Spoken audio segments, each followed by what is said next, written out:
Hare Krishna,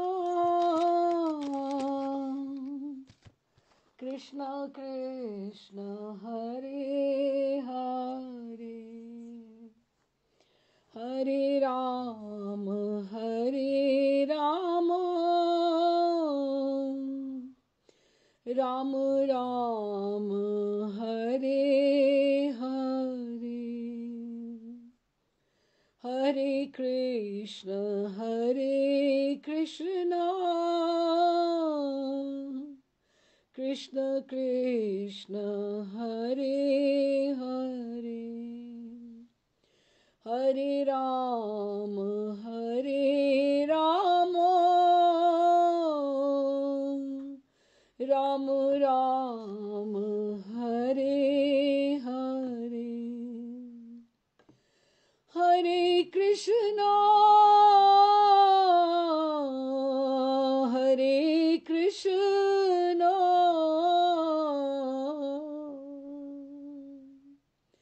Krishna Krishna, Hare Hare,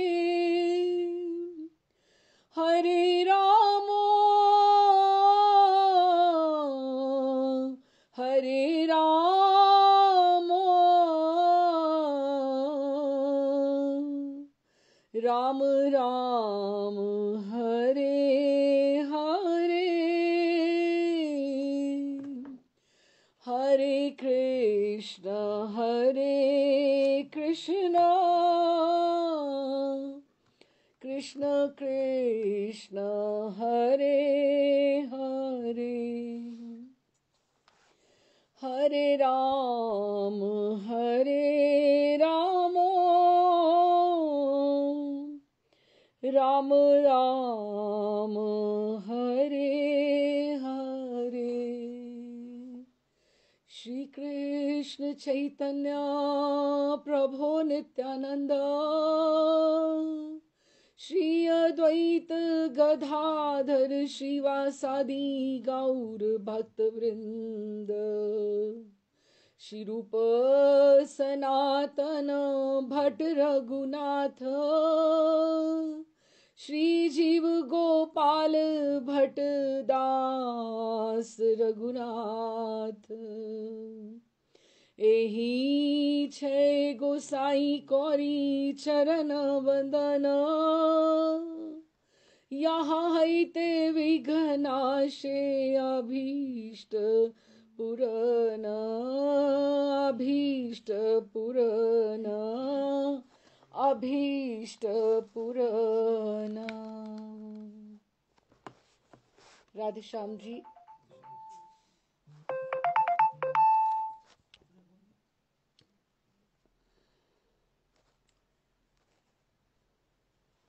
आज चैतन्य लीला माधुरी का 22वां सत्र है।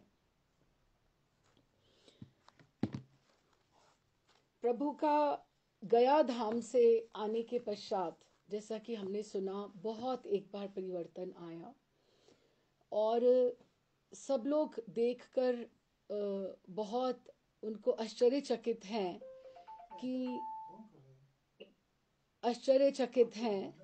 सब लोग कि कैसे प्रभु में इतना परिवर्तन आ गया। पहले प्रभु ने स्वयं माँ को और शची माँ को और विष्णु प्रिया को थोड़ा संभालने का प्रयास किया। उसके पश्चात उन्होंने अध्यापन कार्य जो था उसका भी विश्राम कर दिया। जो छात्र थे उनको सखाओं के समान गले लगाकर, और फिर पिछली क्लास में हमने श्रवण किया कि उन्होंने नवदीप धाम में, जहाँ पर रत्न गर्भ आचार्य का घर था, वहाँ पर उनका जो था भक्ति का प्रकाश हुआ सारा का सारा। तो धीरे धीरे ये जो है भक्ति का जो उनका भाव था वो बढ़ता जा रहा था। घर में हो गया, पाठशाला में हो गया, नवदीप में प्रकाश हो गया। तो सबसे पहले ये जो उन्होंने एक बात है कि जीवन में एक जीवन हर एक कोई ये कहता है कि हमें जीवन तो एक ही मिला है, जीवन तो एक ही मिला है। लेकिन आप लोग सोच के देखना बहुत बार कि बहुत भाग्यशाली होते हैं जिनको दो जीवन भी मिलते हैं एक जीवन में। बहुत भाग्यशाली होते हैं कि एक जीवन में, कि हम सोचें कि हम वैसे नहीं हैं जैसे पहले थे कुछ वर्ष पहले, तो दीक्षा के पश्चात बोले या भक्ति की तरफ जब हमारा रास्ता मुड़ गया तो हम कैसे होते जा रहे हैं धीरे धीरे, और आपको अभी और अपने आप में धीरे धीरे परिवर्तन अनुभव होगा। और सबसे बड़ी बात ये है, बड़े महाराज जी कहते हैं कि जो कृष्ण नाम है ना, कृष्ण नाम, ये जो नीचे है ना, ये क्र क के नीचे जो री है, ये इट्स लाइक अ हुक। ये आपको भव सागर से पुल कर रही है, ये ऊपर उठा रही है, ये आपको ऊपर लेकर जा रही है। और जो जो जीव अपने घर में पहले हैं भक्ति में, हम जैसे बोलते हैं ना, ठाकुर जी आप पे तो रिझे ही हुए हैं, आप तो, उन्होंने आपका चयन किया है कि आप सबसे प्रथम हो उस घर में, उस परिवार में, घर ही नहीं परिवार में, पूरे अपने बंधु बांधवों के परिवार में, कि आपको उन्होंने हुक किया है। किस लिए? कि वो आपके माध्यम से आपके परिवार के ऊपर, आपके परिकर के ऊपर, आपके घर में कृपा करना चाहते हैं। तो इसलिए हम लोगों को इंस्ट्रूमेंट बनाकर अगर वो प्रचार के लिए आगे बढ़ रहे हैं तो हमें उनका पार्षद बनकर या उनका ही इंस्ट्रूमेंट बनकर हमें आगे बढ़ना चाहिए। और बहुत सी बातें उपदेश से नहीं होती, उपदेश से संभव नहीं होती, आचरण से संभव होती हैं। आप जैसा आचरण करेंगे वैसे आपको देख देख के अपने आप सब परिवर्तन आता जाएगा। सो कृष्ण नाम में इतना बल है। प्रभुपाद भी आखिरी तक ये कहते रहे, और प्रसाद में, कि जीवा का दो ही कार्य है, एक भगवत नाम लेना और एक भगवत प्रसाद ग्रहण करना। प्रसाद और नाम, प्रसाद और नाम, ये जो दोनों हैं, ये इतना ट्रांसफॉर्मेशन लेकर आ सकते हैं कि हमें पता भी नहीं लगेगा। जैसे बच्चा सामने सामने कितना बढ़ता जाता है, बढ़ता जाता है, हमें पता भी नहीं लगता। उसकी पुरानी हम पिक्चर्स देखें तो ध्यान आता है, ओ ऐसा भी था, या अपनी ही देख लें तो हमारे में भी कितना परिवर्तन इस तरह से आ जाएगा, हमें नहीं पता लग सकता।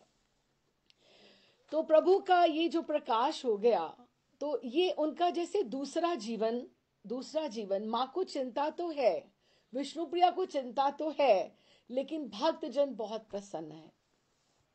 और प्रभु का ये जो अवतार है, ये मिलित अवतार है, श्री कृष्ण और श्री राधा रानी का मिलित।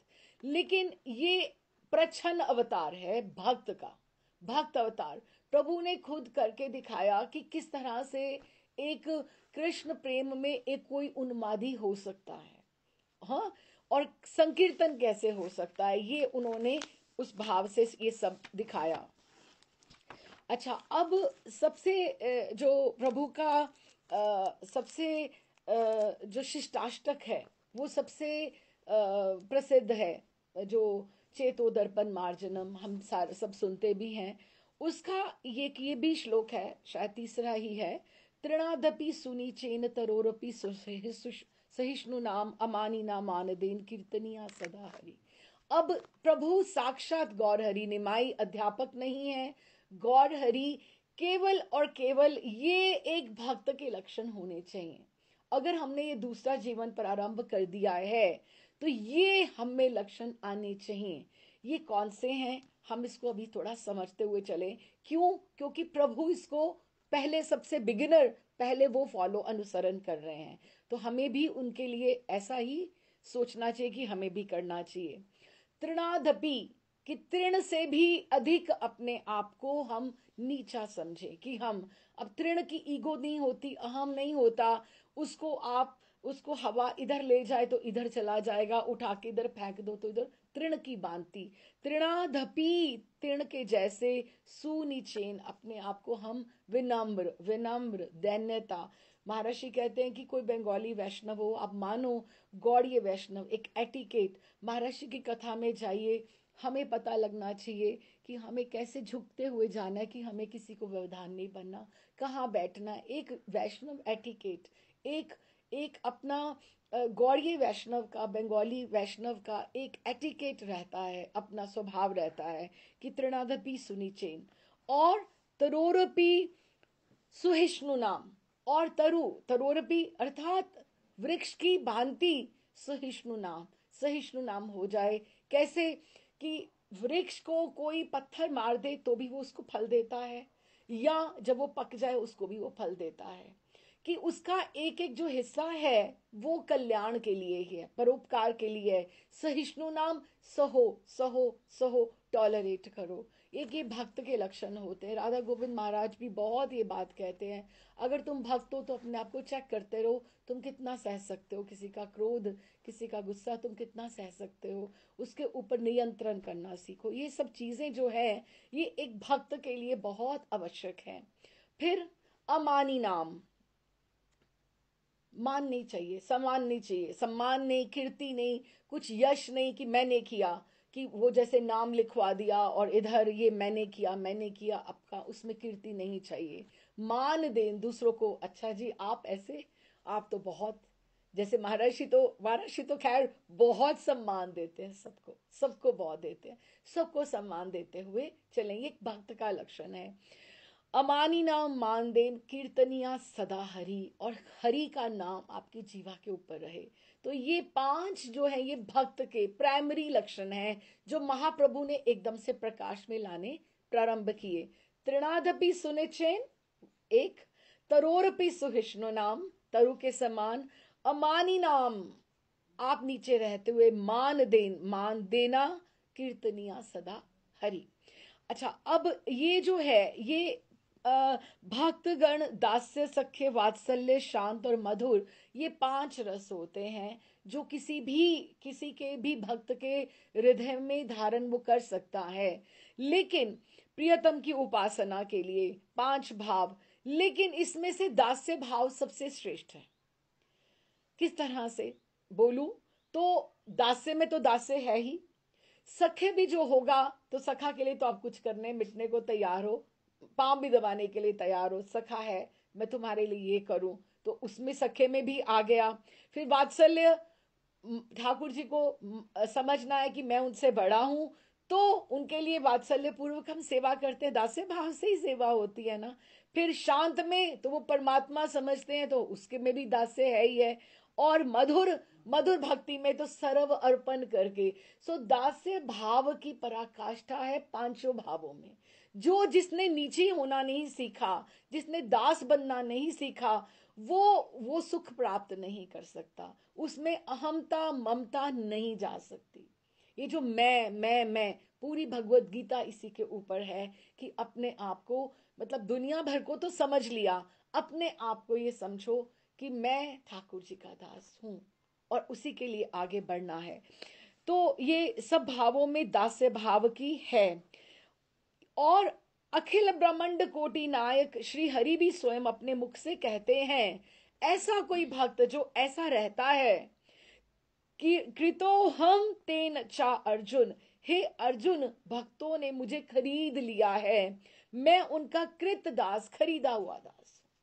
ठाकुर जी ऐसे भक्तों को जो नाम जपते हैं उसका, आप किसी को स्मरण करते रहते हो, हर चीज में पूछते हो ऐसा कर लूं, ऐसा कर लूं, हम सोचेंगे ये मुझे बहुत मान देता है, बहुत मान देता है, तो आप उतना ही पूछ के उनसे चलोगे तो उनको लगेगा ना, पता लगेगा ना ये हमें इतना मान देता है तो मैं इसका ध्यान रखूं ना, है ना। तो फिर वो खरीद लिया है। और फिर उसमें भी एक बात और जोड़ दें कि जब हम भक्त लोग ऐसे, जैसे हम हाथ खड़े करने का क्या अर्थ होता है, हम जब एयरपोर्ट पे भी जाते हैं सिक्योरिटी चेक भी होता है, हाथ खड़े करके हम कह देते हैं कि आप चेक कर लो अच्छे से, सरेंडर, शरणागति, है ना। जब हाथ खड़े कर दिए ठाकुर जी के आगे, संकीर्तन में तुमने हाथ उठा दिए, अर्थात मैं आपके शरणागत हूं, आई एम डन, है ना। तो फिर वो प्रभु कहते हैं कि मुझे आपने खरीद लिया है, मैं आपका दास हूं। इसीलिए वो स्वयं भक्त का दास होना स्वीकार करते हैं और उनके पदरज को भी अपने मस्तक पर धारण करते हैं। महाप्रभु का अब भावावेश धीरे धीरे बढ़ने लगा और अपने भक्त के भावों को प्रकट करने लगे। कौन से भाव? यही तृणादपि सुनिचे, ये वाले भाव भक्तों की संपूर्ण लोगों के प्रति और भगवत भक्तों के प्रति किस प्रकार आचरण करना चाहिए, प्रभु खुद करके उसमें उसमें कितनी दीनता होनी चाहिए, विनम्रता होनी चाहिए, उसकी शिक्षा देने के निमित्त वो स्वयं आचरण करके लोगों को दिखाने लगे। क्योंकि वे तो स्वयं भक्ति भाव के प्रदर्शक भक्त शिरोमणि हैं। अब भक्त का प्रच्छन्न बता रहे हैं तो वो खुद क्यों नहीं भक्त बन के पहले दिखाएंगे। तो उन्होंने लोक मर्यादा के स्थापन के निमित्त उन्होंने स्वयं आचरण किया। कैसे? ये प्रभु के जीवन में एक बहुत बड़ी विशेषता है। अगर हम अब सन्यासी भी हो जाएंगे, जब प्रबोधानंद सरस्वती पाद का भी प्रसंग आएगा, तो हम समझेंगे कि प्रभु में कितनी विनम्रता है, कितनी दैन्यता है। वो खुद आचरण करके हमें समझा रहे हैं। अध्यापकी का अंत हो गया। भारे शास्त्र पढ़ना तथा पढ़ाना दोनों ही छूट गए। अब ना वो पहले सा चांचल्य है, ना शास्त्रार्थ, और ना ही वाद विवाद की उन्मादकारी धुन कि मैंने जीतना है या मेरे मेरे छात्र मेरे साथ खड़े हैं कि मुझे ऐसे करना है ना। अब तो इन पर दूसरी धुन सवार हो गई। हाँ, और जिस धुन में ये सभी संसारी कामों को ही नहीं भूल गए, किंतु अपने आप को भी विस्मृत कर गए हैं। और इनके भाव अलौकिक हैं, इनकी बातें गूढ़ हैं, चरित्र रहस्यमय, और एकदम से संसारी मनुष्य इनके भावों को समझने में एकदम से असमर्थ है। तो क्या करते थे प्रभु? गंगा स्नान के लिए निमित्त तो जाते ही थे सुबह।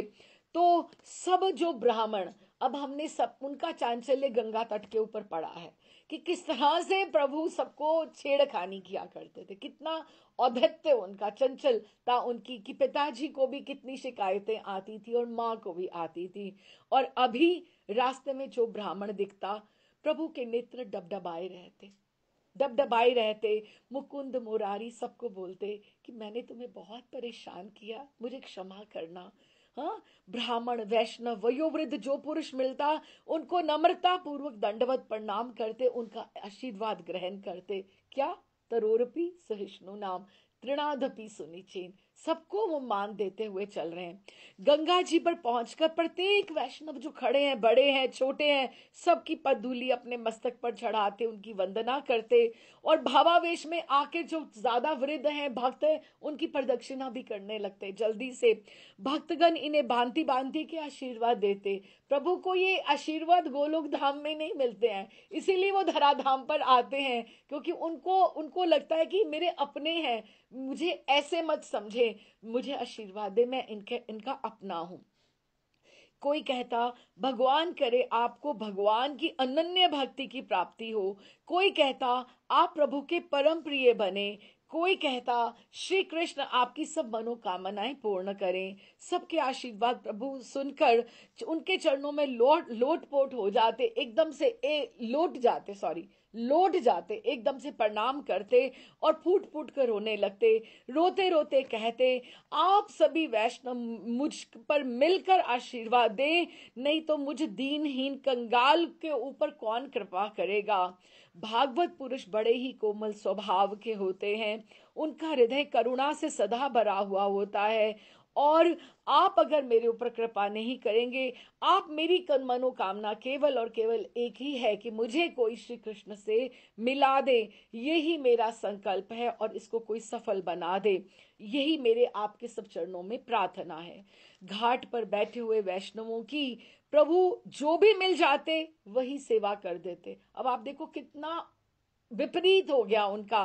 किसी का आप जो शालग्राम जी मुख में लेकर कूद जाते थे और वो ढूंढता रहता था मेरा शालग्राम जी कहाँ गए, और अब मैं आपके शालग्राम जी के लिए चंदन घिस दूं क्या? और वो उनके लिए चंदन घिस देते। अच्छा, आपने स्नान कर दिया, मैं आपकी गीली धोती को जरा धो के निचोड़ देता हूँ, अच्छे से आप घर जाके सुखा लेना। अच्छा, आप जल भर के घर लेके जा रहे हो, मैं आपके घड़े आपके घर तक पहुंचा देता हूँ। कि अच्छा, आप वृद्ध हो, आपका हाथ ऊपर नहीं पहुंच रहा, मैं आपके सिर में आंवले का तेल लगा दूं क्या?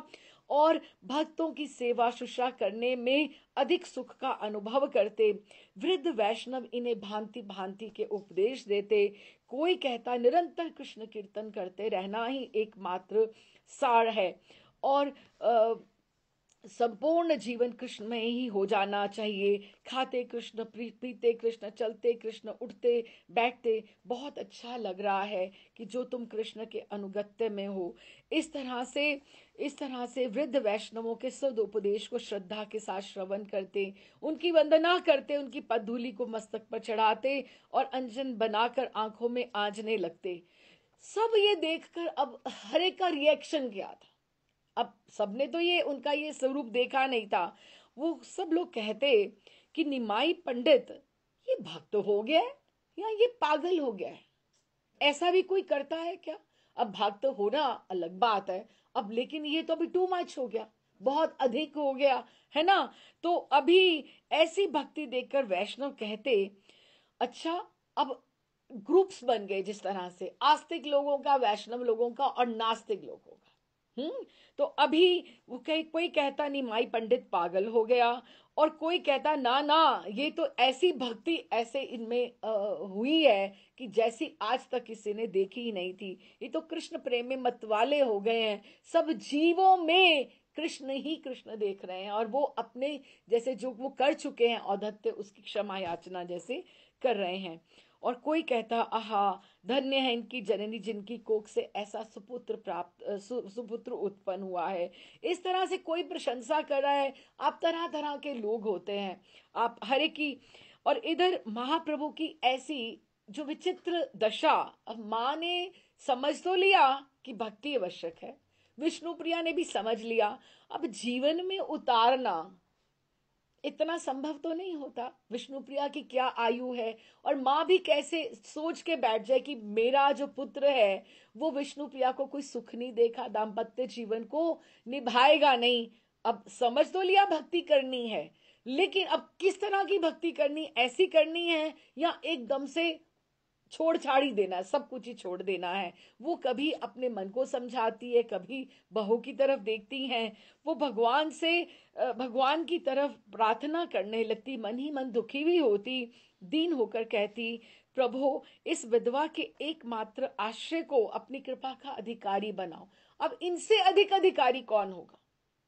लेकिन वो उनको ये लग रहा है कि अगर पुत्र घर पे रहेगा, दाम्पत्य जीवन गृहस्थ भोगेगा, तो वो अच्छा है, तो वो कृपा का अधिकारी है। अब ये हर एक माँ की ममता है ना? हम गलत भी नहीं ठहरा सकते उनको। नाथ, वो ठाकुर जी को कहती, नाथ इस 66 वर्ष की अनाथनी दुखिया, अब इस समय 66 वर्ष की 66 इयर्स ओल्ड है शची मैया, इस समय अनाथनी दुखिया का दीनहीन दशा पर ध्यान दो।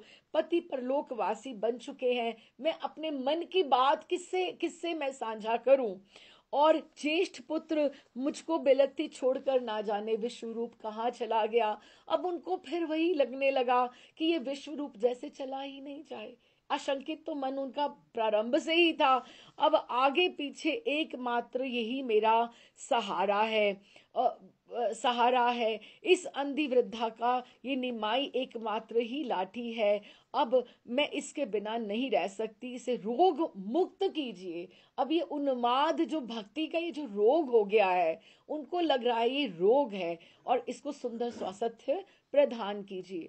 भोली भाली माता सभी के सामने अपना दुखड़ा रोती, अच्छा देखो ना निमाई को क्या हो गया है, अब ये कैसे करता है, अब ऐसे थोड़ा करना चाहिए। अब हर एक से वो बात करती और कहते, कभी रोता है, कभी हंसता है, कभी गाता है, कभी नाचता है, रोते रोते मूर्छित हो जाता है, कभी जोरों से एकदम से संकीर्तन की धुन इसको सवार हो जाती है।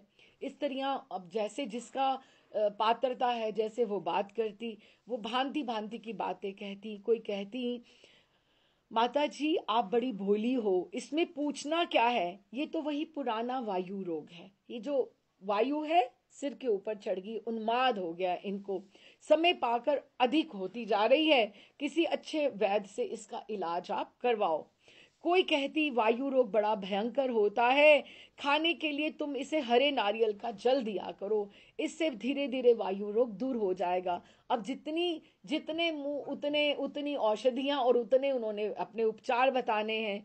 कोई सलाह देती शिवा तेल का सिर में मर्दन कराओ, सब ठीक हो जाएगा, भगवान सब भला करेंगे, वे ही एक हम सबके एकमात्र सहारा है। अभी भी ठाकुर जी के भक्ति के लक्षण किसी को डाइजेस्ट नहीं हो रहे हैं, क्योंकि अच्छा अब दीक्षा के पश्चात अब ये एकदम से पूरा का पूरा आया है।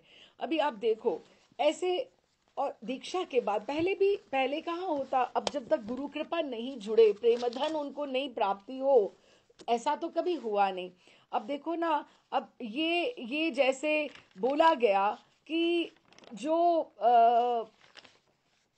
जिस तरह से वट वृक्ष होता है, पीपल होता है, अब हर बीज में वट वृक्ष है, हर हर बीज में पीपल है, तो क्या जितने बीज होते हैं उतने वट वृक्ष हो जाते हैं, उतने हो जाते हैं, उतने पीपल हो जाते हैं? नहीं होते ना।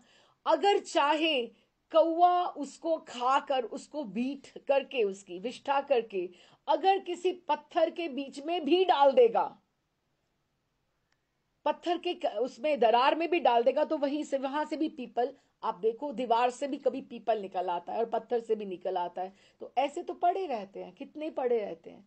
क्या अर्थ हुआ इसका, कि जो गुरु आपको दीक्षा देता है तो ही वो चीज मान्य होती है कि वो बीज अंकुरित होता है और बीज फिर फलवती फलवान होता है, नहीं तो ऐसे नहीं हो सकता। जैसे एक हम जैसे हम बोले कि ये मान्य नहीं है, मान्य नहीं है, गृहस्थी की रचना इसीलिए की गई है, सहधर्मनी जहां बैठ सकती है वहां पे और कोई नहीं बैठ सकता है, कोई लिविंग रिलेशनशिप हो या वैसे हो, नहीं मान्य है ये चीजें। इसी तरह से हमें जैसे अपने सिलेबस हम इधर उधर से पढ़ते जाए, वो कहाँ मान्य है। जो अपना सिलेबस है हमें वही पढ़ना पड़ेगा ना। उसी तरह से परंपरा से हम जहां मर्जी से भजन कर लें, इधर उधर से सब कुछ, जब तक आप एक परंपरा से नहीं जुड़ोगे, जब तक गुरु दीक्षा नहीं होगी, तब तक वो जो बीज है वो आप फलवान नहीं होगा। कहने का अर्थ यही है। और जो प्रभु में जो चेंजेस भी आए, जो इतना परिवर्तन आया, केवल मात्र उसके पश्चात ही आया जब उनकी दीक्षा हो गई। तो अब ये सबकी राय है इस तरह से। तो सब कह रहे हैं बेचारी शची माता सबकी बातें सुनती रह रही हैं और उदास भाव से चुप हो जाती हैं।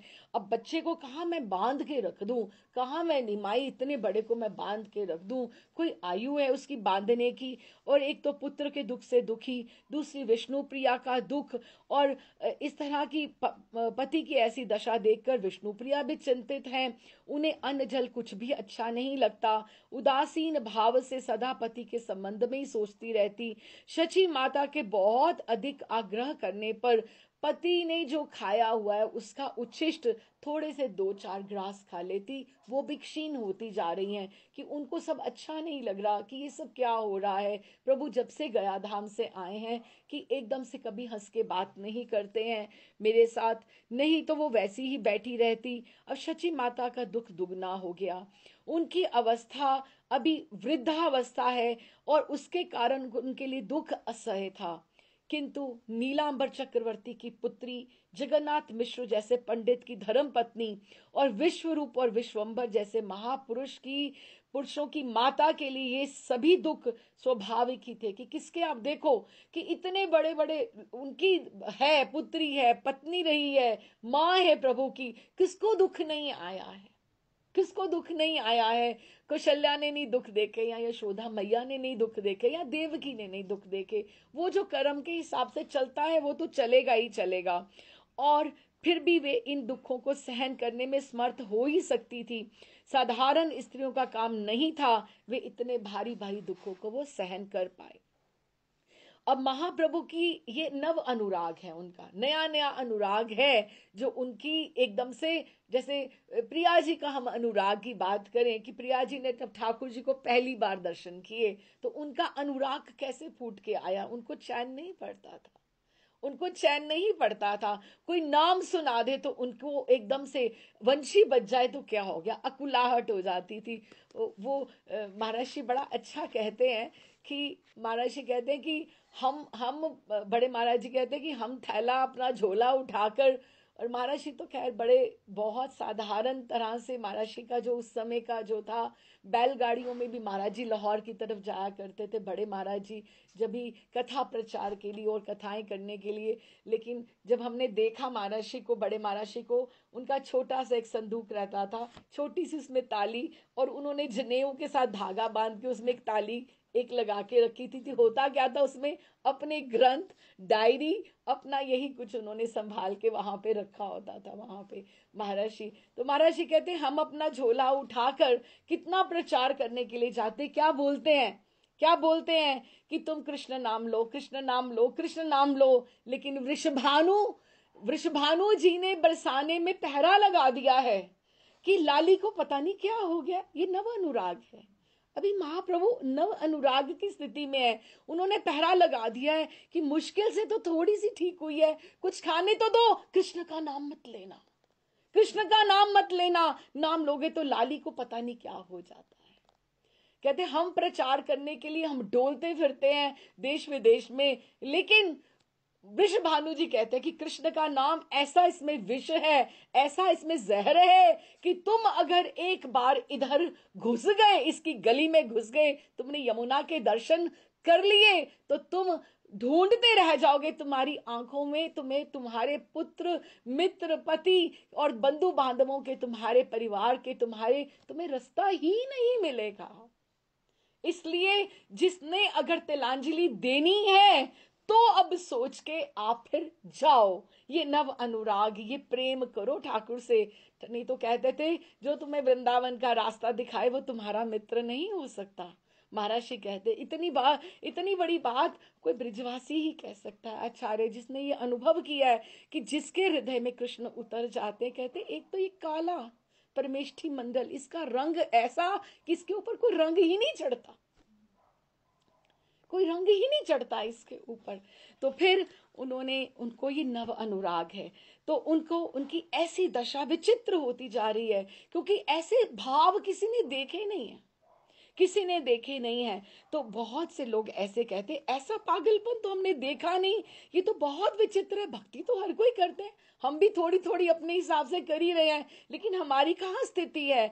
तो फिर उनमें उनको कुछ समझ नहीं आ रहा, चेष्टा तो लगता है पागलों जैसी लग रही है, चेहरे की कांति लेकिन अधिकाधिक दिव्य होती जा रही है, कांति बढ़ती ही जाती है, इनके दर्शन मात्र से हृदय में हिलोर लगने लगती है, अंतःकरण उमड़ने लगता है, पता नहीं इनके मुखारविंद में क्या जादू पड़ा है, पागलों की कैसे ऐसी दशा हो सकती है। आपस में ही सब बहस कर रहे हैं, वाद विवाद हो रहा है, कोई ना कोई इस बात का खंडन करते हुए कहते कुछ ना हो, ये मस्तिष्क का ही विकार है, अभी क्या करें, झाड़ा करें, किसी ओझा को बुलाएं, क्या करें, किसी प्रकार ये कुछ ठीक हो, ये कोई वात व्याधि है, व्याधि आ गई है। और फिर श्रीवास जी बड़े हैं, श्रीवास नारद देव जी हमारे पंच तत्व में श्रीवास जी हैं। तो उन्होंने, नारद जी हैं वो सबसे वृद्ध हैं, बड़े बुजुर्ग जैसे हम बोलें, तो उनको बुलाया गया। पिताजी के वो परम स्नेही जगन्नाथ मिश्र के सखा जैसे, उनकी पत्नी मालती देवी से शची माता का सखी भाव था, वे दोनों ही प्रभु को पुत्र की भांति प्रेम करते थे। और श्रीवास पंडित को इस बात का हार्दिक दुख बना रहता था कि निमाई इतना समझदार और विद्वान पुरुष है, लेकिन भगवत भक्ति में ये उदासीन है, और उनकी शायद अर्जी जो थी ठाकुर के प्रति वही लग गई हुई थी। तो उनके मन में ये सदा ये बात बनी रहती थी कि अगर ये वैष्णव बन जाए तो पूरा नवद्वीप में भक्ति का सागर उमड़ आएगा, और फिर ऐसा तो हो नहीं सकता ठाकुर अपने भक्तों की बात ना सुने।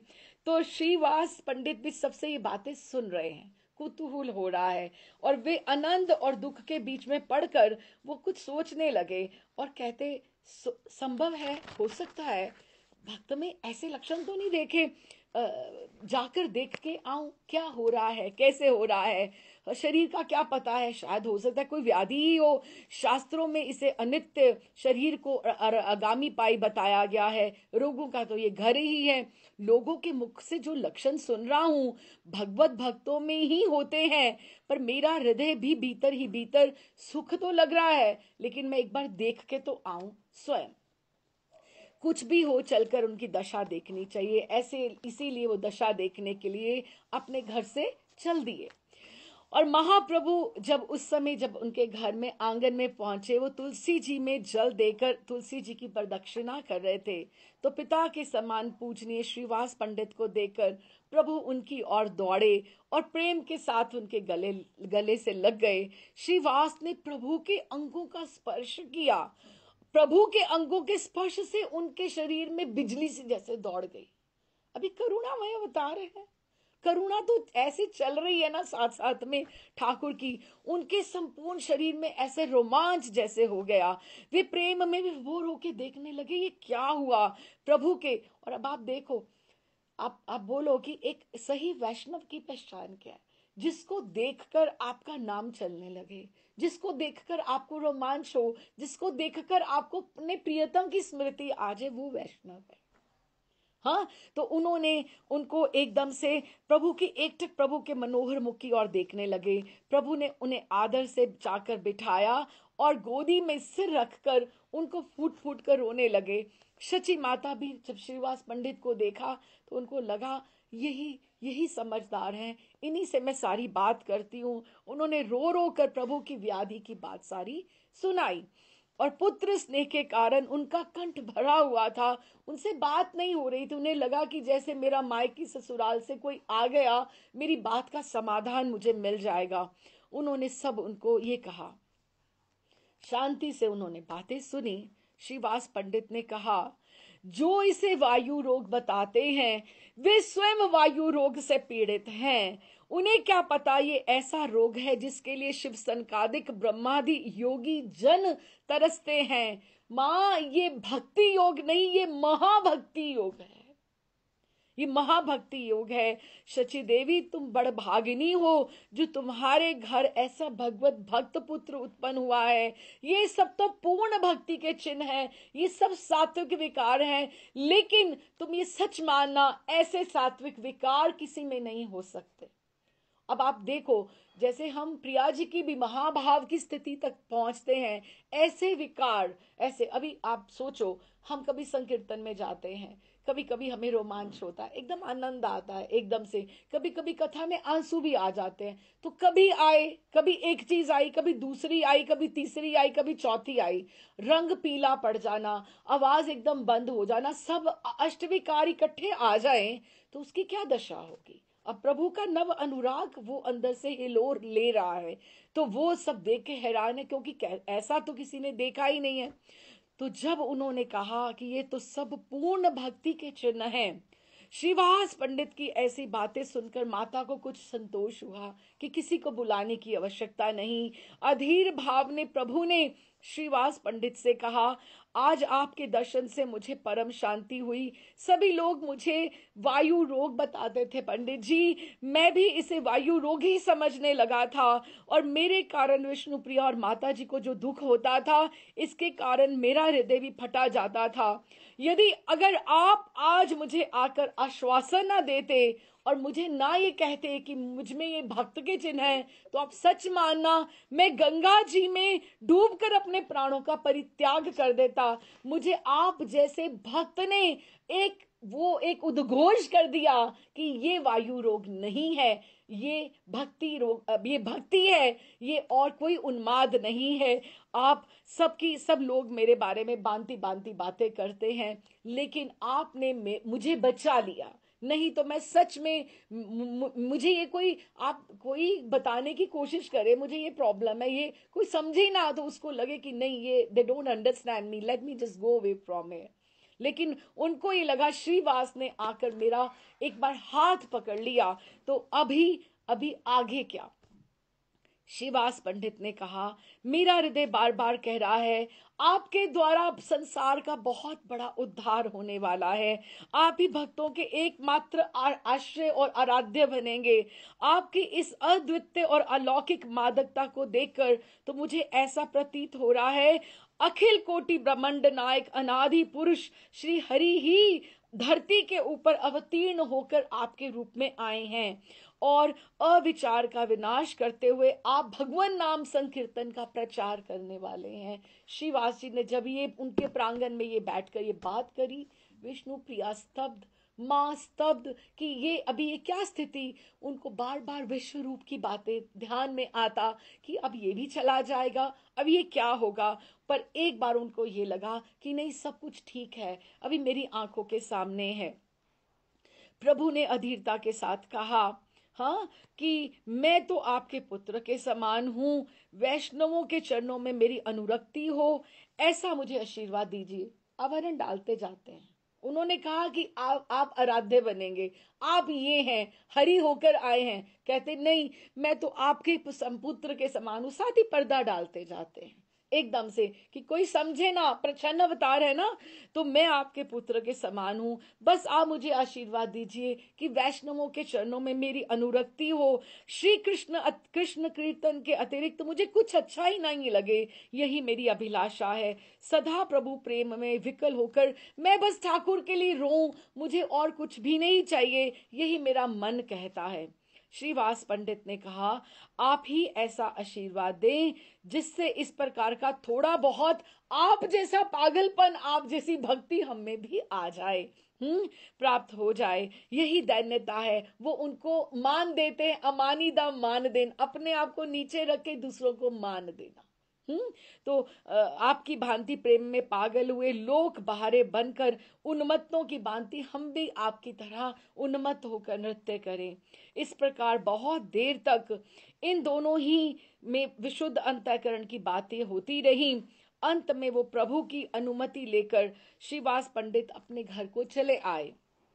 लेकिन ये जाने से पहले मां को बोल आए कि तुम अगर चाहती हो, माँ शची माता जी, जो अगर अगर शची देवी, अगर अगर आप चाहती कि आपका पुत्र स्वस्थ रहे तो आप इनको इनकी रुचि के लोगों के साथ रखो, एसोसिएशन। हाँ, और रुचि के लोग कौन से हैं? हम संकीर्तन किया करते हैं, आप इनको हमारे घर भेज दिया करो, हमारे साथ जो संकीर्तन करके इनको आनंद मिलेगा तो ये स्वस्थ होते जाएंगे। इसी बात में उन्होंने ये इंगित कर दिया। संकीर्तन की भूमिका भी बन गई, माँ को भी बोल दिया, साधकों को भी बोल दिया कि अगर तुम में भी भक्ति के लक्षण कहीं उत्पन्न होते हैं, तुम में अगर आना प्रारंभ होता है, तो तुम भी क्या करो? संग करो, संग करो, संकीर्तन करो, तुम भी ऐसे ही आगे बढ़ोगे। साधक को भी इंगित किया और ये कहा शची मैया को कि जितना ये अपने जैसे लोगों में रहेगा निमाई, उतना ही ये अधिक स्वस्थ और प्रसन्न रहेगा। तो अब आप ये देखिए, पौष के अंत में ये गयाधाम से आए हैं और ये माघ प्रतिपदा का ये पहला दिन है जब कीर्तन की ये भूमिका ये बन गई। पौष के अंत में ये आए हैं। जो मेन जो संकीर्तन श्रीवास आंगन में प्रारंभ होता है पहला, वो माघ शुक्ला द्वादशी को होता है। पूरा का पूरा जो एक बार रात्रि के संकीर्तन जो शुरू होते हैं वो तभी होता है। अच्छा, अब ये भूमिका बन गई, माँ संतुष्ट है कि चलो इनको कोई व्याधि नहीं है, कोई रोग नहीं है। तो फिर ये महाप्रभु के नव अनुराग की चर्चा नदिया में सभी स्थानों पर भांति भांति पे होने लगी कि अब सब ये बातें फैल रही हैं। उस समय अब संकीर्तन के लिए सबको जुटाना तो है? गदाधर तो साथ ही रहते हैं महाप्रभु के। श्रीवास जी ने तो बिल्कुल उनको ग्रीन सिग्नल दे दिया कि आप आ जाइए। अब रह गए नित्यानंद प्रभु और अद्वैताचार्य। अब अद्वैताचार्य जिन्होंने आवाहन किया अपनी हुंकार से और क्षीर सागर से ठाकुर जी आए हैं उनके बुलाने के ऊपर, तो वो जब तक प्रतिपादित नहीं करेंगे कि ये भगवान हैं, अब बात आगे कैसे बढ़ेगी? हाँ, अब जो बुलाए वही तो उनको आगे करे ना। तो फिर उन्होंने सारे के सारे, अब उनके दो घर, एक तो शांतिपुर में था अद्वैताचार्य का, और एक अद्वैत सभा नवदीप धाम में हुआ करती थी। तो उन्होंने सब अद्वैताचार्य जी के यहाँ एकत्रित हुआ करते थे। अद्वैताचार्य के स्थान को वैष्णवों का अखाड़ा कहना ठीक रहेगा, क्योंकि जिस तरह से नामी वैष्णव सब अपनी बातें करते थे, अब यहाँ पर भक्ति तत्व का ही युद्ध यहाँ पर हुआ करता था।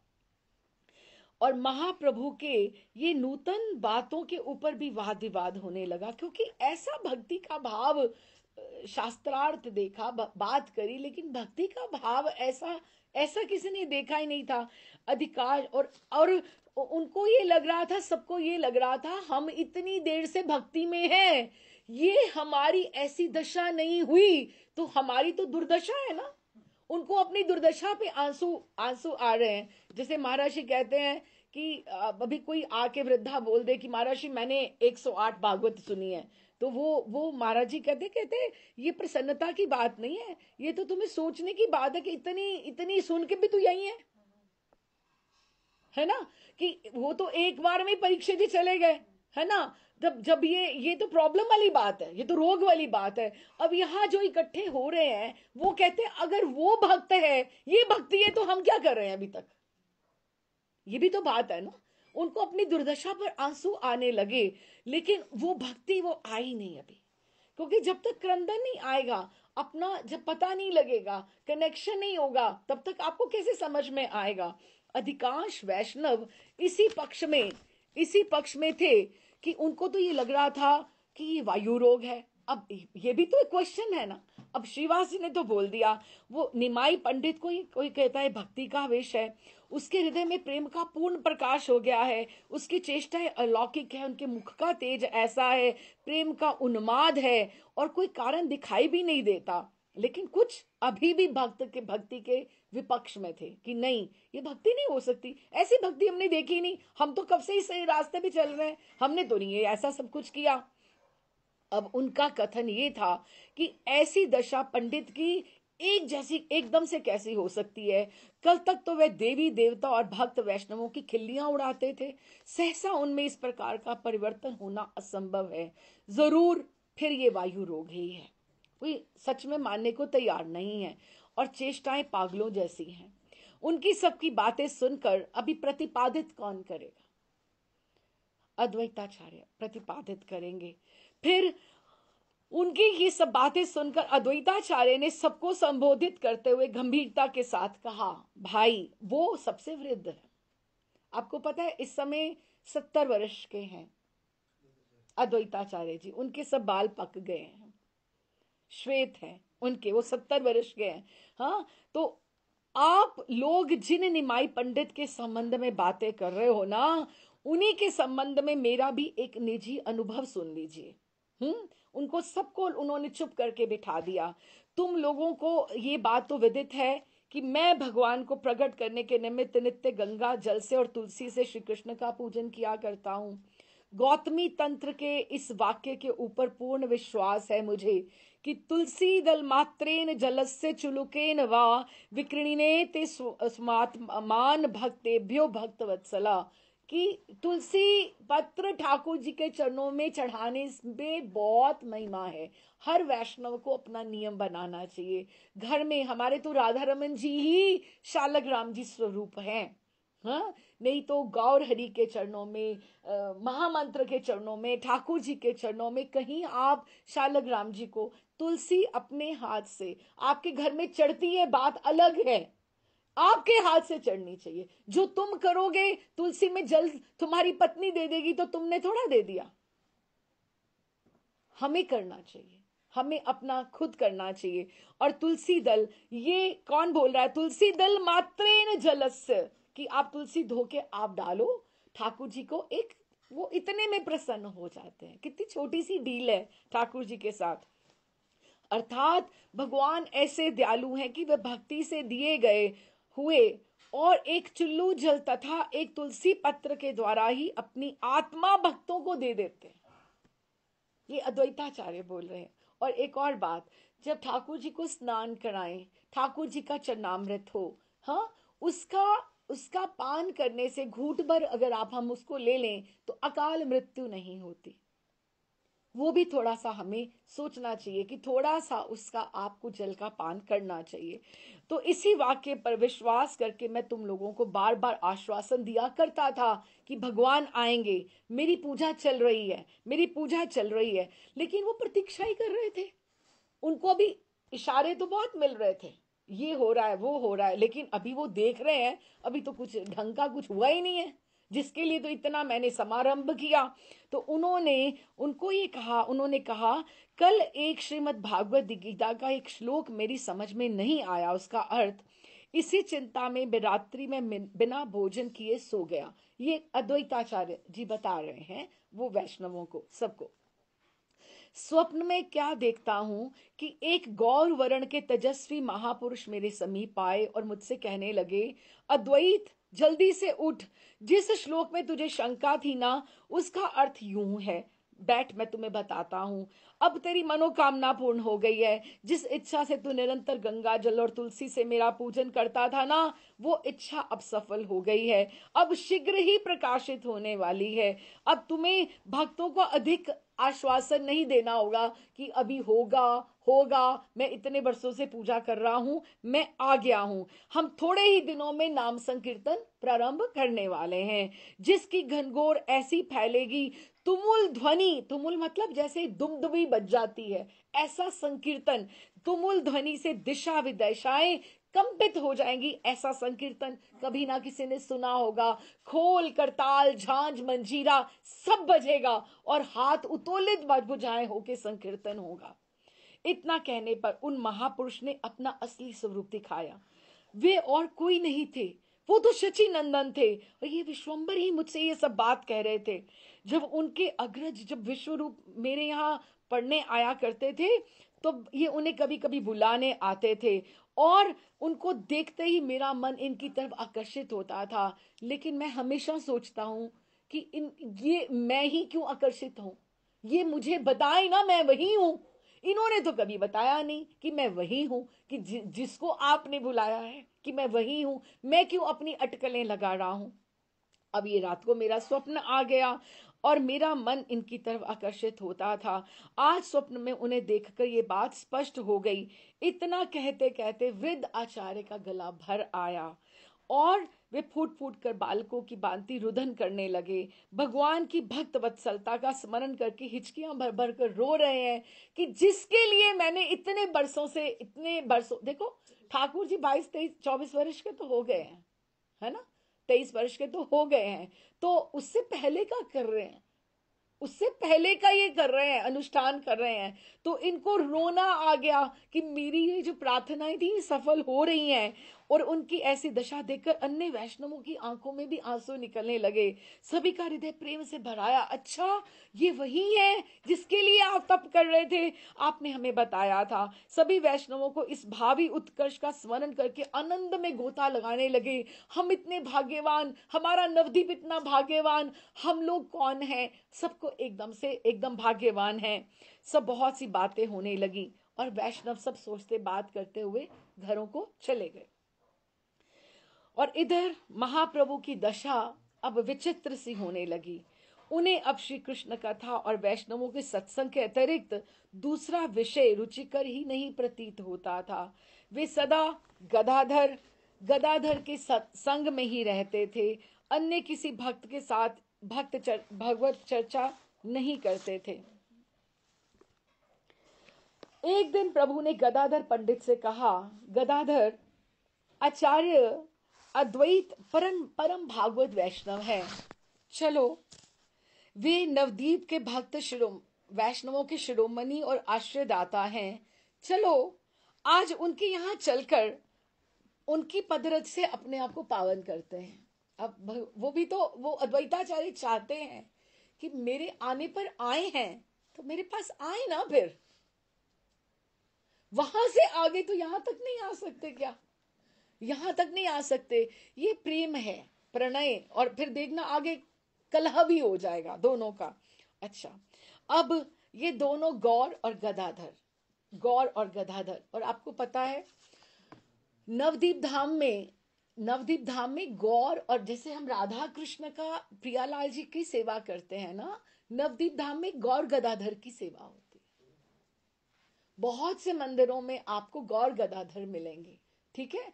और गौर निताई भी, गौर निताई उधर उड़ीसा की तरफ, उधर की तरफ है, लेकिन नवदीप धाम में इधर वाली साइड पर गौर गदाधर की, या तीनों की भी होती, गौर गदाधर निताई, गौर निताई गदाधर, इनकी भी होती है। तो इनका इनका गदाधर और गौर दोनों चल रहे हैं कहाँ, अद्वैताचार्य की सभा में, वहां पर उनको मिलने के लिए। देखिए हम भी चलते हैं उनके साथ, देखते हैं वो कैसे लग रहे हैं, कितना मनोहर है वेश है दोनों। अभी तो ठाकुर जी ने सब बड़ा सुंदर सब चल रहा है, एक झांकी है, इसका आस्वादन करते हैं। गौर गदाधर मनोहर वेश धारण किए हुए, दोनों हाथ में हाथ है, तो कृष्ण और राधा रानी है ना, कृष्ण और राधा रानी है, और एकदम से हाथ मिलाकर मदमस्त हाथी की चाल से जैसे दोनों चल रहे हैं, झूमते हुए चल रहे हैं। राधा शक्ति श्री गदाधर श्रीमन महाप्रभु के बाईं ओर सुशोभित है। आपका जो विग्रह है रोमांच से परिपूर्ण है, ठाकुर जी का हाथ पकड़ा हुआ है ना भगवान कृष्ण का, और वो साथ में चल रहे हैं। आपका रोमांच से परिपूर्ण है। श्री गौर हरि के विशाल नेत्रों से प्रेम अश्रुओं की धारा प्रवाहित हो रही है। वो थोड़ा थोड़ा डबडबाई से, ठाकुर के अब गया के आने के पश्चात डबडबाई ही नेत्र रहते, करुणापूर्ण उनके।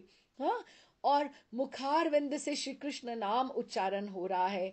प्रेमानंद में आपका शरीर जो है विग्रह चल तो रहे हैं, लेकिन गदाधर की तरफ थोड़ा झुके हुए चल रहे हैं, और झुके हुए चल रहे हैं। आज इस अनुपम छवि के दर्शन करके नदिया वासियों की गलियों में से जब वो निकल रहे हैं, तो ऐसे लगा जैसे ब्रिज राज युगल किशोर राधा कृष्ण की झांकी का आनंद आ रहा है। सब और जय जय ध्वनि हो रही है। दोनों दर्शन करते, दोनों सबको दर्शन देते हुए आगे चल रहे हैं। इस प्रकार नदिया वासी नर नारियों के नेत्र सफल करते हुए वो हरि अद्वैत सभा में पधारे। प्रभु की ऐसी, अब वो वहां पहुंचे हैं, 70 वर्ष की अवस्था, जैसे मैंने बात करी। वृद्ध आचार्य बड़ी श्रद्धा भक्ति के साथ वो तुलसी अर्चन कर रहे थे वहां पे, अपना जैसे वो करते थे। आचार्य के सिर के सभी बाल श्वेत हो गए हैं। आप अभी वो भी सोचें कि अद्वैताचार्य कैसे लगते हैं।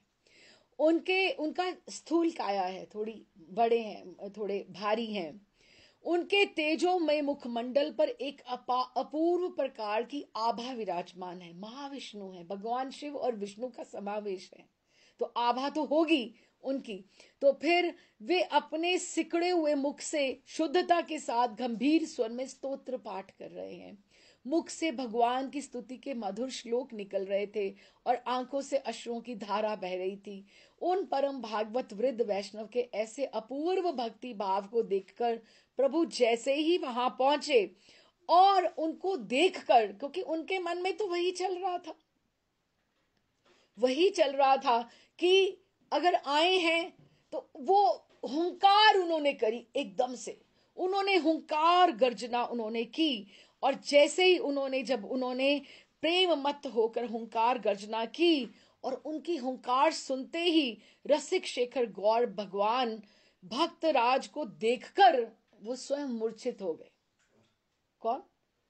निमाई गौर हरि मूर्छित हो गए, और वो एकदम से वो अद्वैताचार्य फिर एकदम से घबरा गए, कि उनको तो लगा था कि ये आए हैं, फिर भी उनका जो मन है वो उनका ऊपर ही ऊपर चल रहा है, कि मेरे कहने पर ये रात को स्वप्न हुआ और ये आए। उन्होंने अपने इष्ट देव को मूर्छित दशा में पड़े हुए देखा, तब तो उनके आनंद की सीमा ना रही। सामने देखी रखी जो पूजन की थाली, वो जो ठाकुर जी को चढ़ा रहे थे, उन्होंने एकदम से उठाई, और प्रभु के कोमल पाद पद्मों को अक्षत धूप दीप नैवेद्य पत्र पुष्पों से उन्होंने विधिवत पूजा की। और क्या बोला? वही नमो ब्रह्मण्य देवाय गो ब्राह्मणाय हिताय च जगद्विताय कृष्णाय गोविंदाय नमो नमः, ये उन्होंने स्तुति कर दी, उन्होंने उनको करके। और गदाधर जी सोच रहे हैं कि ये क्या हो रहा है।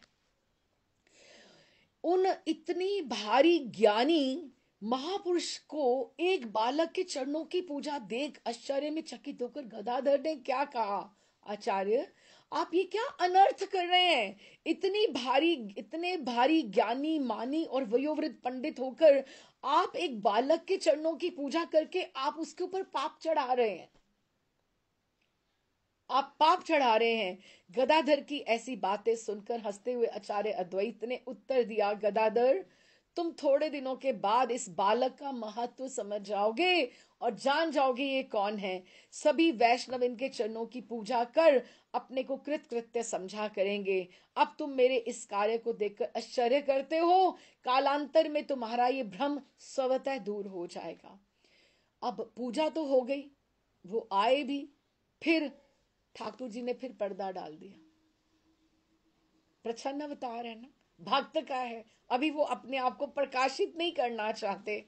इसी बीच प्रभु को कुछ कुछ बाहरी ज्ञान हुआ। एकदम से चरणों की पूजा हो गई, सब कुछ चैतन्यता प्राप्त होते ही उन्होंने आचार्य के चरण पकड़ लिए, जैसे श्रीवास के पकड़े थे, मैं आपके पुत्र के समान हूं। फिर उन्होंने पर्दा डाल दिया और रोते रोते कहने लगे, प्रभु अब आप हमारा उद्धार करो, हमें क्या होता जाता है। हाँ, हमने अपना बहुत सा समय व्यर्थ बकवाद में ही बर्बाद कर दिया। मुझे आप सबसे बड़े वैष्णव हो इधर नवद्वीप में, मुझे आपकी चरण शरण चाहिए। अब तो हमें प्रेम का थोड़ा सा आप तत्व समझा दीजिए। अब हम आपकी शरण में आए हैं, आप ही हमारी रक्षा करें। अब प्रभु के इस प्रकार की दयनीयुक्त प्रार्थना को सुनकर आचार्य भौचक्के से रह गए। अब फिर उनको समझ ना आई क्या हो रहा है।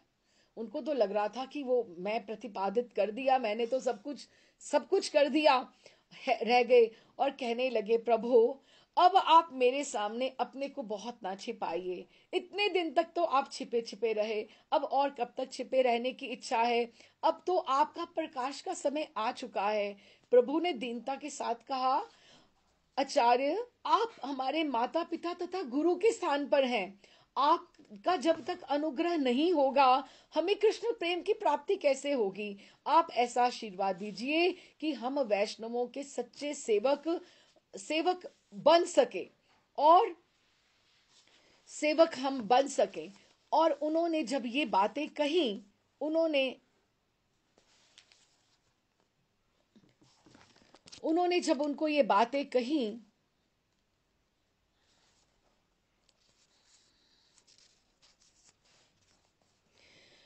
तो उन्होंने कहा, भगवान आपकी मुझ पर बड़ी कृपा है, ध्यान रहे मैं आपका हूं। कि मैं, वो कह रहे हैं कि मैं अपने आप को धन्य मान रहा हूं, वो कह रहे हैं कि मैं आपको धन्य मानता हूं। अद्वैताचार्य बोल रहे हैं कि आपकी कृपा से मुझे कृष्ण नाम सफुरता है, वो कहते हैं कि आपके दर्शन से मुझे नाम सफुर रहा है। और एक दूसरे का वो एक ऐसे कहने लगे। ये भक्त अवतार गौर हरि का ये भक्त भाव बड़ा ही मधुर है। वो सर्व भूतेश्वर भगवान अपने भक्तों को सदा ही बढ़ाई देते हैं, क्योंकि वही बात आ गई ना, अमानी नाम मान दे, वो अपने आप को पीछे करके उनको मान दे रहे हैं। श्री गौर हरि के वचनों से तुष्ट होकर आचार्य ने हंसकर कहा, विश्वंभर मेरे तो आप ही सबसे बड़े हो, मेरी तो यही इच्छा है कि आप सदा श्री कृष्ण प्रेम उन्माद में मगन रहें और आपके निरंतर हमें दर्शन होते रहें, क्योंकि सब वैष्णव आपके दर्शनों के प्रेमी हैं और आपके संग कृष्ण कीर्तन करना चाहते हैं। और ये कहकर श्री गौरहरि अद्वैताचार्य की बात को इंगित से स्वीकार करके गदाधर को साथ लेकर गंगा तट की ओर विदा हो गए, वो चले गए। अद्वैताचार्य जी ने उनको ये सोचा कि ये मुझे छलना चाहते हैं। अगर यदि ये सचमुच मेरा स्वप्न सत्य होता और अगर ये रात्रि वाले महापुरुष होते तो संकीर्तन के समय मुझे स्वतः अपने पास ये बुला लेंगे। अब अद्वैताचार्य जी इनसे रूठ गए।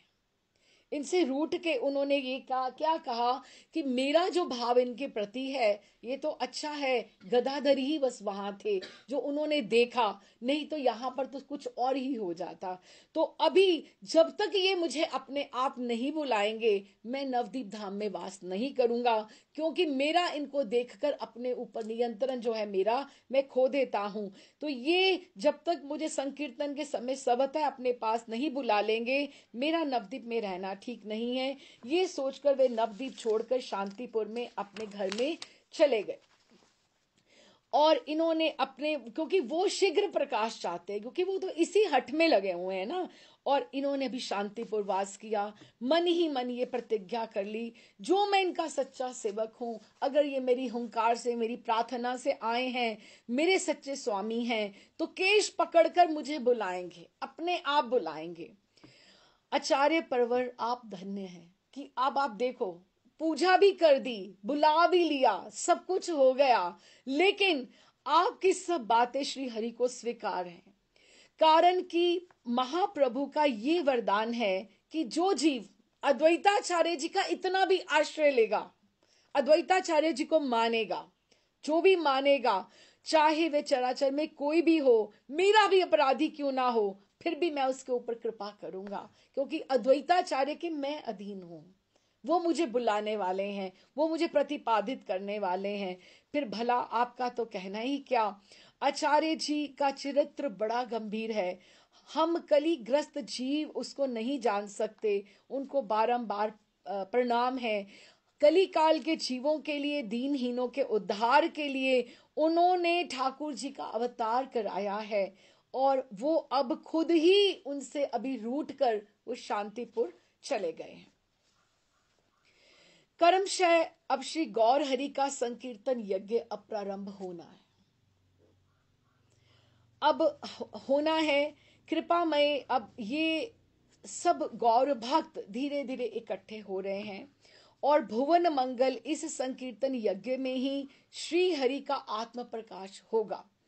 जो पहले ना देखा था ना सुना था, उस संकीर्तन को लोग अब नेत्र भर दर्शन करेंगे। जिस समय श्री गौर हरि प्रेमानंद में मस्त होकर संकीर्तन करेंगे, वो कोई भी दर्शक उनका ऐसा नहीं होगा जिसका उसमें उनमें नर भाव रहेगा। अब इसमें एक और बात आती है,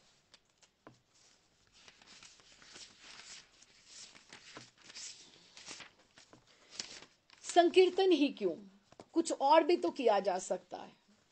संकीर्तन ही क्यों, अनुष्ठान भी हो सकता है, चर्चा भी हो सकती है, कथा भी हो सकती है, और कुछ और भी हो सकता है ना। अनुष्ठान करें, स्वाध्याय करें, कुछ और भी कर सकते हैं, गोष्ठी भी कर सकते हैं।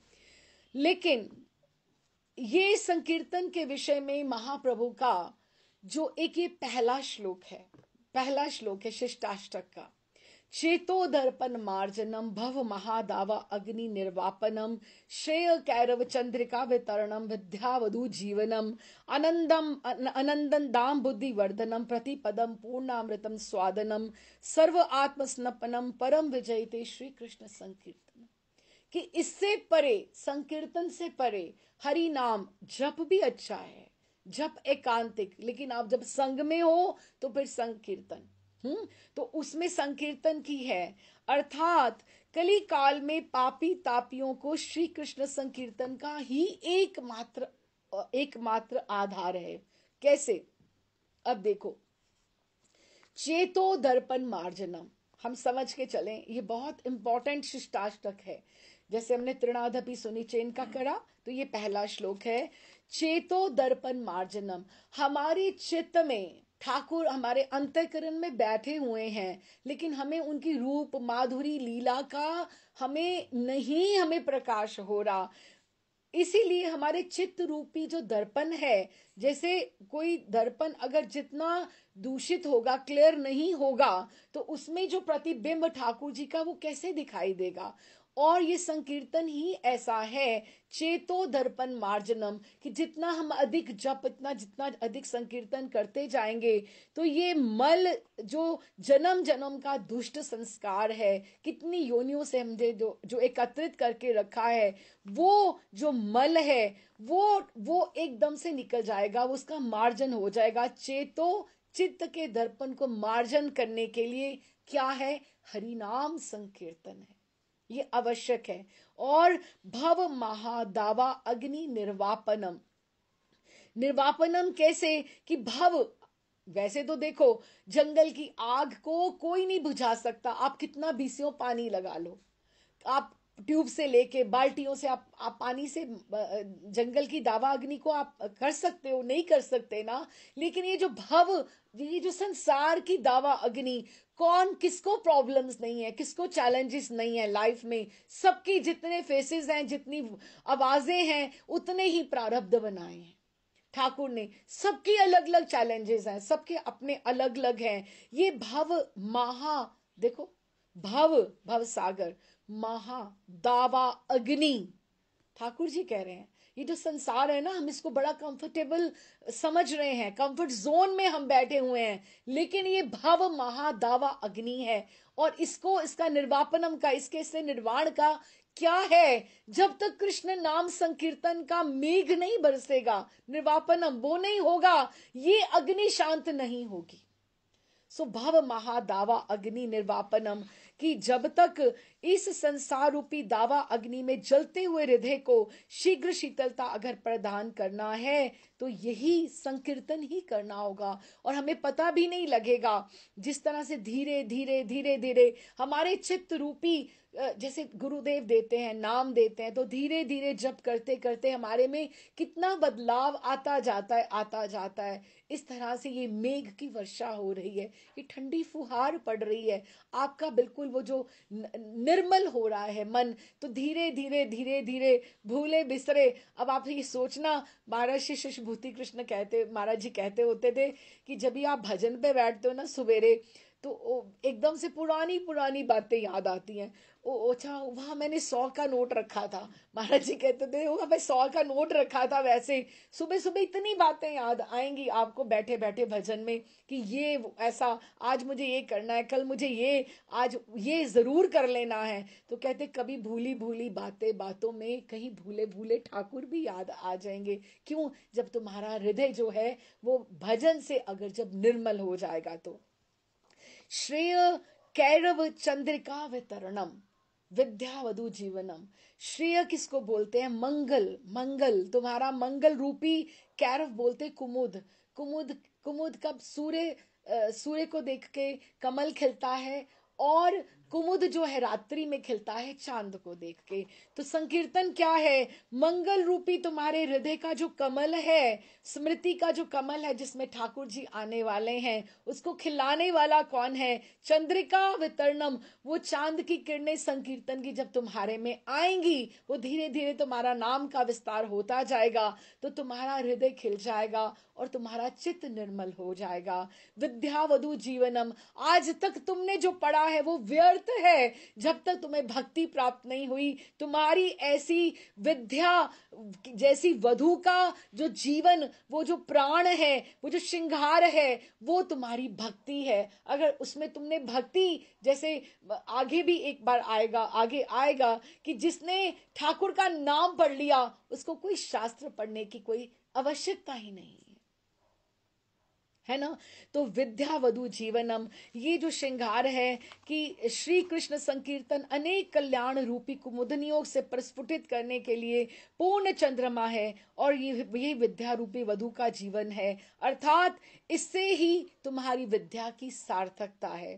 फिर उसके बाद आनंदाम बुद्धि वर्धनम, कि आपकी बुद्धि में आनंद धीरे धीरे संकीर्तन में और जप में धीरे धीरे बढ़ता जाएगा।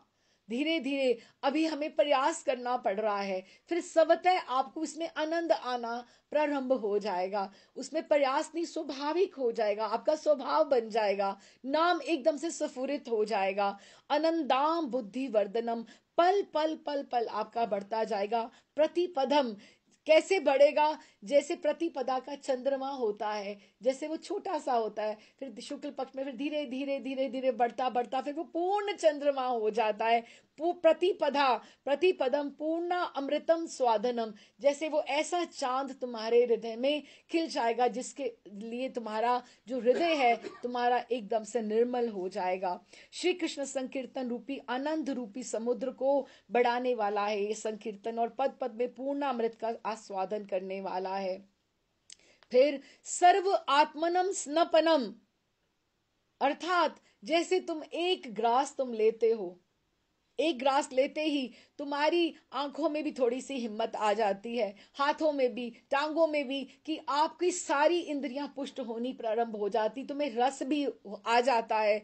उसी तरह से सर्व आत्मस्नपनम, कि आपकी की पूरी इंद्रियां शुद्ध होती जाएंगी संकीर्तन करने में। परम विजयते श्री कृष्ण संकीर्तनम, और ये जय हो जाएगी संकीर्तन की, ये सारे काम, ये चेतो दर्पण मार्जनम, कि केवल हरिर नाम हरिर नाम हरिर नाम केवलम, कलो नास्तेव नास्तेव नास्तेव गतिर अन्यथा। 3 बार कह कहकर महाप्रभु ने इसका उद्घोष किया है कि चेतो दर्पण मार्जनम हो जाएगा, भव महादावा अग्नि का भी निर्वापनम हो जाएगा, और मन की कली जो है श्रेय कैरव चंद्रिका वितरणम, विद्यावधु का भी श्रृंगार हो जाएगा, आनंदाम बुद्धि वर्धनम वो भी हो जाएगा, और प्रतिपदा के चंद्रमा की भांति धीरे धीरे धीरे धीरे ये बढ़ता जाएगा। और सर्व आत्मस्नपनम, तुम्हारी सब इंद्रियों को, क्योंकि ये संकीर्तन की महत्वता है, ये जप की महत्वता है, इसलिए उन्होंने ये सोचा कि संकीर्तन ही श्रीवास के आंगन में किया जाएगा। अब ये ध्यान रखें, ये जो श्री कृष्ण का संकीर्तन है, ये यहाँ पर जो नवदीप धाम में ये रास है, जैसे उधर रास है उधर इधर ये संकीर्तन है, ये पैरेलल ये चलता है। तो फिर संकीर्तन का उपरोक्त आनंद उसी को आएगा, हर एक को नहीं आ सकता। किसको? जिसने अपने आप को तृणाध भी सुनी चेन तरोर भी सुहिष्णु नाम, अमानी नाम मान दे। नहीं तो मैं सुबह मंगला जाता हूँ, रोज जाता हूँ, तिलक लगा के नहा के जाता हूँ, उसको नहीं आने वाला। जरा सा अहम आ गया उसमें, नहीं, हम तो हमें तो कुछ आता ही नहीं है, बस दैन्यता दैन्यता उसी को आएगा जो अपने आप को तृण से भी अधिक तुच्छ समझेगा और वृक्ष से भी अधिक सहनशील होगा। वही बात आ गई ना, तरोरपि सुहिष्णु नाम, और अपना मान ना चाहकर दूसरों का मान करेगा। श्री गौर किशोर का निज नाम संकीर्तन श्री नवदीप धाम में भक्तों सहित प्रारंभ हुआ।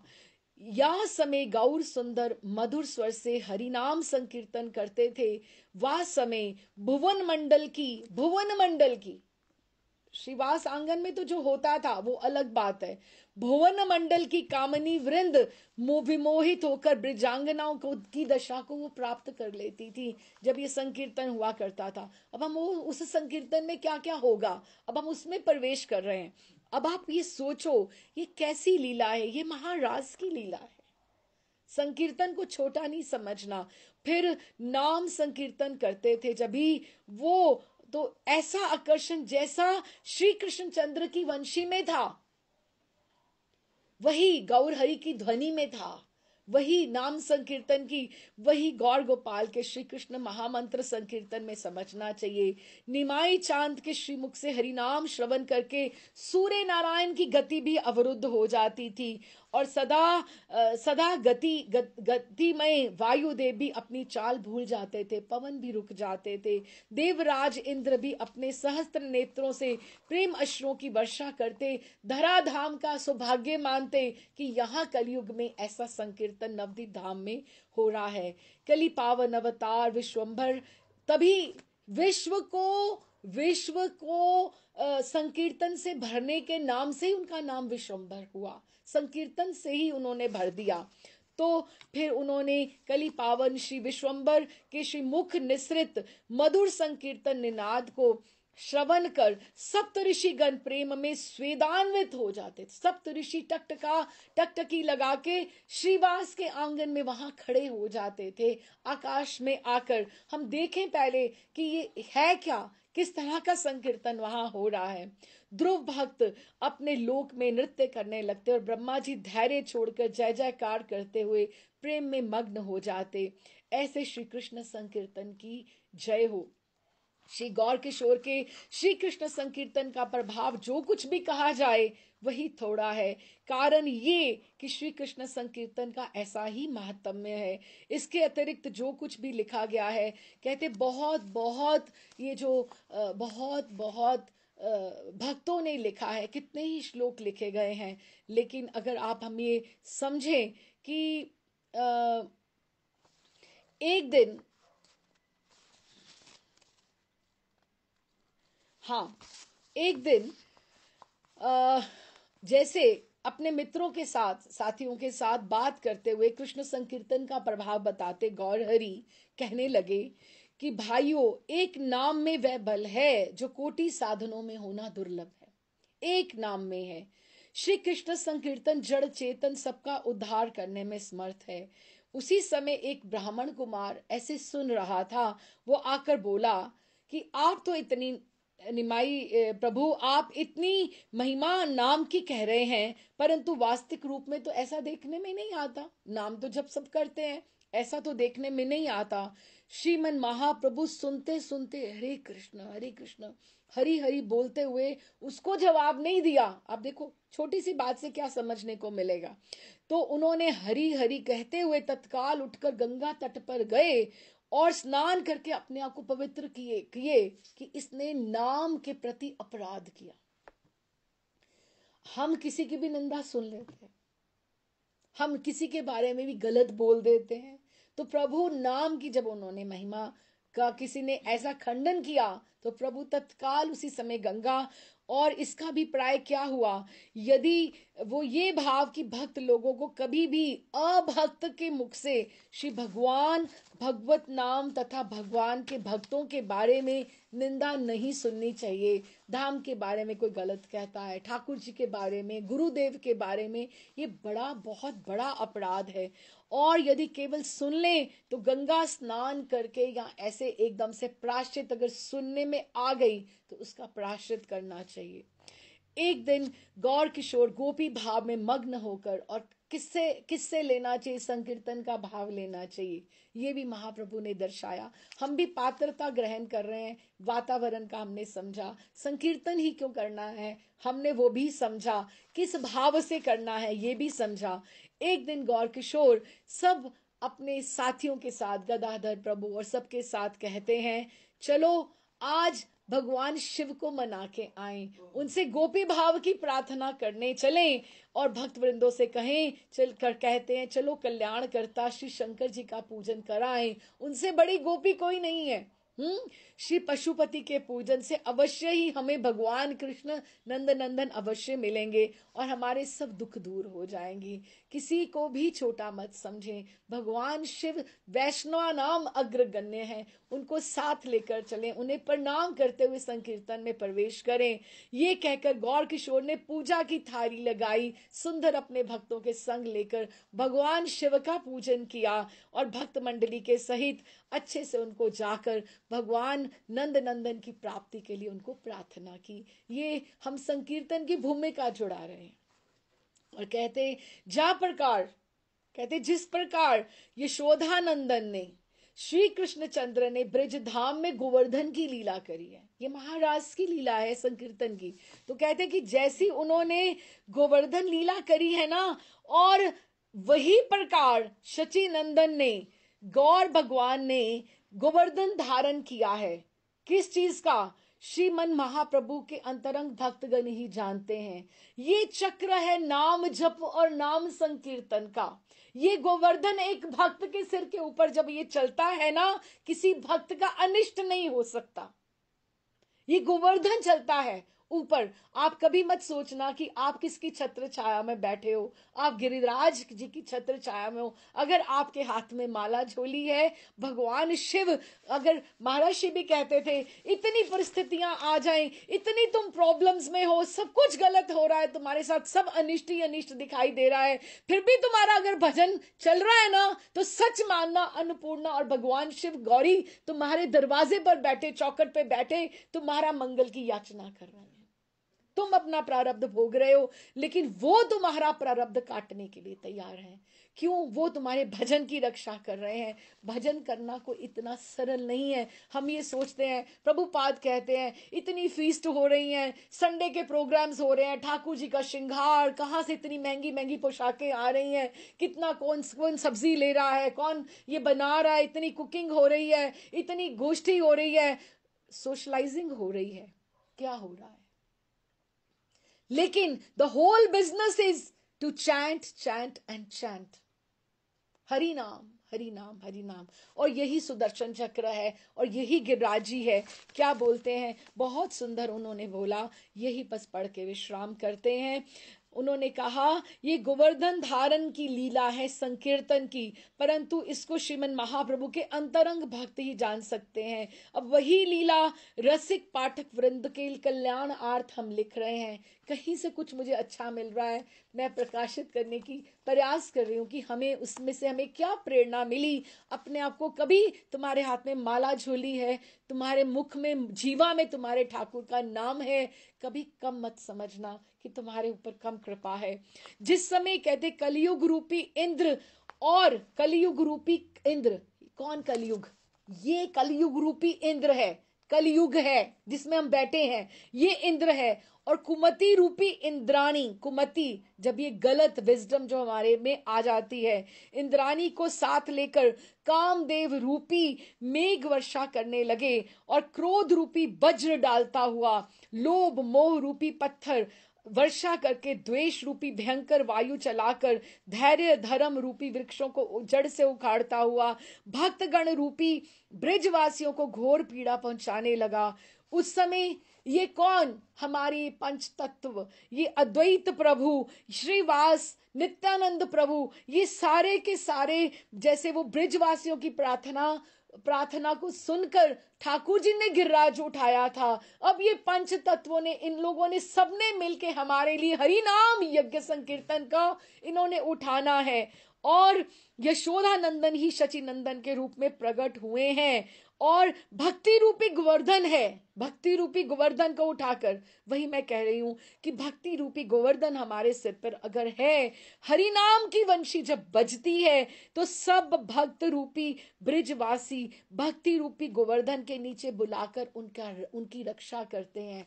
अर्थात इस कलयुग में जो भक्ति का आश्रय लेंगे, भक्ति रूपी गोवर्धन के नीचे आ जाएंगे, उनका अनिष्ट नहीं होगा, उनका अहित नहीं होगा। वो आगे ही ठाकुर जी के आश्रय में है, वो सही रास्ते पर है। अब हमारे पे है कि हम अपने ऊपर, गुरुदेव ने कृपा कर दी, हमारे भारतवर्ष ने कृपा कर दी, वृंदावन धाम ने कृपा कर दी, गुरुदेव ने हमें अपना लिया, हमारे इष्ट का चयन हो गया। अब किसकी अपेक्षा है? हम पे हमारी ही कृपा की अपेक्षा है कि हम अपने भजन में कितना सीरियस हम हो जाएं। भक्ति रूपी गोवर्धन के नीचे आए हुए भक्तों का कलयुग कुछ नहीं बिगाड़ पाएगा। क्यों? माया बिगाड़ती है, लेकिन माया के पति कौन है? ठाकुर। अगर तुम ठाकुर को चाह रहे हो तो उनकी पत्नी को नहीं अच्छा लगेगा क्या? उनको अच्छा लगेगा, ये तो मेरे पति का है। माया तुम पे प्रहार नहीं करेगी, माया देखना तुम्हें कहीं नहीं लेके जाएगी। तब पराजित होकर श्रीमन महाप्रभु की शरण में आकर वो इस प्रकार स्तुति करने लगा। कौन? कलयुग। और महाप्रभु की शरण में आकर, हे प्रभु, हे दीन बंधु, हे पतित पावन, मैं कभी भी आपके भक्तों को कभी नहीं सताऊंगा। जो महाप्रभु गौर हरि की शरण में है, करुणा सिंधु की शरण में है, उन्हें कलयुग, उन्हें माया नहीं सताती है। पाठकों का ये ध्यान रहे कि श्रीमन महाप्रभु के भक्त तभी से कलयुग का भय नहीं मानते। नाम रूपी हरि नाम के संकीर्तन, हरि नाम जप की वंशी के मद में मतवाले होके अपने प्रारब्ध को काटते हुए वो आगे मह दावा अग्नि के से वो पार हो जाएंगे। क्यों? हमारे ऊपर नाम का गोवर्धन, भक्ति का गोवर्धन बिल्कुल वहां पे अवस्थित है। तो फिर आगे जैसे होगा शिवास आंगन में जिस तरह से भी संकीर्तन का प्रारंभ होगा, अब हम ये यहीं पर विश्राम करते हैं। अभी भी अद्वैताचार्य जी रूठे हुए हैं, तो अब देखते हैं श्रीवास आंगन में जब भी संकीर्तन होगा तो ठाकुर जी उनको कैसे मनाते हैं। अभी हमें नित्यानंद प्रभु ने भी हमें आना है, उनका भी स्वागत होना है। अभी केवल हमारे पास गदाधर श्रीवास जी और गौरहरी हैं और भक्त वृंद जुड़ रहे हैं। अद्वैताचार्य जी भी रूठे हुए हैं। तो अभी देखते हैं कि किस तरह से अगली बार जैसा होगा ठाकुर जी कराएंगे। राधे श्याम जी।